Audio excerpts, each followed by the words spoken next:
Coba dibayangin, buat para petani, tumpukan karung pupuk itu kan simbol kemakmuran ya. Makin banyak urea, rasanya makin yakin panen bakal melimpah.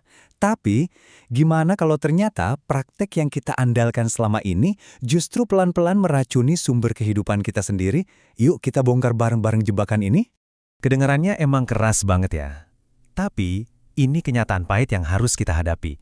Kita tuh seringnya cuma ngelihat ke atas, daun yang hijau, buah yang besar. Tapi kita lupa, ada fondasi kehidupan di bawah sana yang justru lagi kita hancurkan. Nah, ini nih pertanyaannya.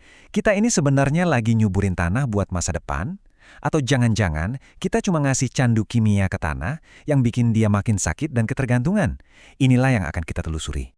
Oke, buat ngerti masalahnya, kita coba mundur dikit deh dan lihat keajaiban yang sebetulnya udah ada.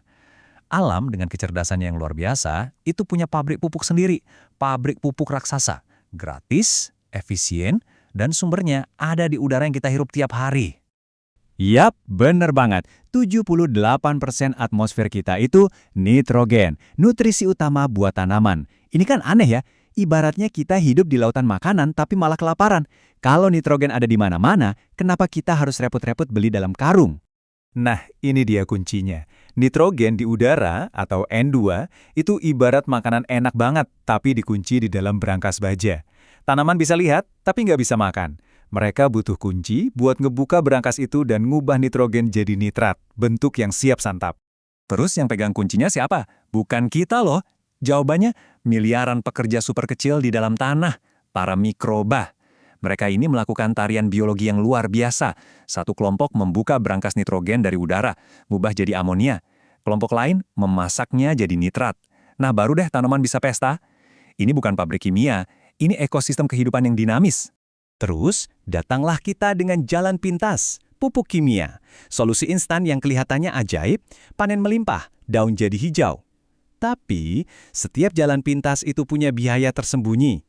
Dan biayanya ternyata jauh lebih mahal dari yang kita kira. Yang pertama, dan ini ironis banget, boros. Ini sama aja kayak kita nebarin duit di ladang. Beneran. Sebagian besar pupuk kimia sintetis ini nggak pernah diserap tanaman. Kena hujan, larut. Kena panas, menguap. Duit kita hilang, nguap bareng pupuknya. Pupuk yang hanyut tadi itu nggak hilang gitu aja. Dia jadi polusi. Mengalir ke sungai, terus memicu ledakan alga yang bikin air jadi hijau pekat, mencekik ikan-ikan, dan nyumbat saluran irigasi kita sendiri. Jadi kita selesain satu masalah di darat, malah bikin monster baru di air. Belum selesai. Ada lagi dampak yang nggak kelihatan tapi bahaya banget. Nitrogen kimia yang berlebihan di tanah itu bocor ke atmosfer jadi gas N2O. Namanya mungkin asing, tapi dampaknya luar biasa. Gas ini kekuatannya buat nangkep panas 300 kali lipat lebih kuat dari karbon dioksida. Kebayang? Ya, praktik pertanian kita ternyata berkontribusi besar pada pemanasan global. Tapi, kerusakan terbesarnya ada di sini, persis di bawah kaki kita. Pupuk kimia dosis tinggi itu kerjanya kayak antibiotik spektrum luas buat tanah. Dia nggak pandang bulu, cacing tanah yang ngegemburin, jamur baik yang jadi partner akar, dan para bakteri pekerja, semua mati. Jadi kita itu sebenarnya lagi mensterilkan tanah kita, mengubahnya dari ekosistem hidup jadi media tanam yang mati. Nah, ini dia inti jebakannya. Pas para pekerja tanah itu mati, pabrik pupuk alami berhenti total. Tanaman jadi kayak pecandu yang cuma bisa hidup dari pupuk kimia. Musim berikutnya, tanah yang udah mati itu butuh dosis yang lebih tinggi lagi. Lebih banyak pupuk, lebih rusak, butuh lebih banyak pupuk lagi. Dan selamat datang di lingkaran setan. Oke, cukup kabar buruknya. Setelah lihat betapa rusaknya lingkaran setan ini, sekarang waktunya kita ngobrolin jalan keluar. Dan kabar baiknya, alam tuh nggak cuma nunjukin masalahnya, dia juga udah nyiapin solusinya. Solusi yang hidup, cerdas, dan elegan. Kenalan yuk sama pahlawan di cerita kita kali ini, keluarga leguminosa, atau gampangnya kita sebut aja kacang-kacangan. Jangan anggap remeh tanaman kayak kacang tanah, kedelai, atau buncis. Mereka bukan sekedar tanaman biasa, mereka itu para insinyur ekosistem pembangun kesuburan dari dalam tanah. Eits, tapi ada yang perlu dilurusin nih. Tanaman ini nggak kerja sendirian, mereka nggak membuat nitrogen. Mereka itu jenius, mereka membangun pabrik di akarnya. Bintil-bintil di akar ini adalah rumah sekaligus sumber energi buat bakteri-bakteri ahli pengubah nitrogen dari udara. Ini simbiosis mutualisme yang sempurna banget. Tanaman nyediain rumah, bakteri nyediain pupuk. Dan pas tanaman ini mati, dia nggak pergi gitu aja. Dia ninggalin warisan berharga, nitrogen yang melimpah, dan seluruh koloni bakteri pekerja buat generasi tanaman berikutnya. Ini bukan pengeluaran, ini tuh investasi biologis.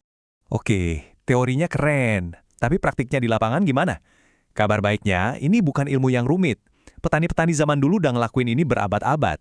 Setidaknya ada 4 cara gampang buat ngundang para insinyur ini ke lahan kita. Nih, catat ya toolkitnya. 1. Tumpang sari. Selipin aja barisan kacang-kacangan di antara jagung atau tanaman utama kamu. 2. Tanaman penutup.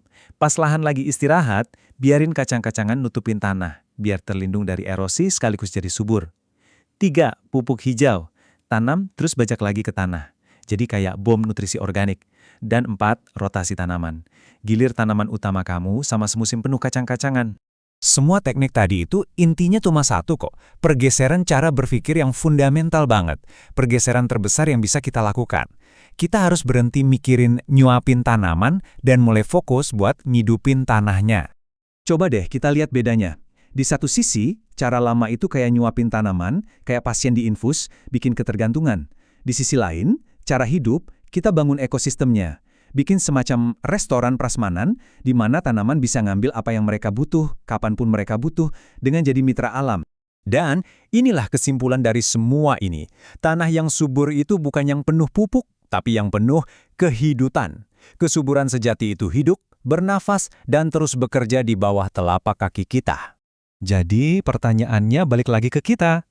Kita mau terus-terusan beli obat buat tanah yang sakit, atau kita mau mulai bangun lagi kesehatannya dari nol?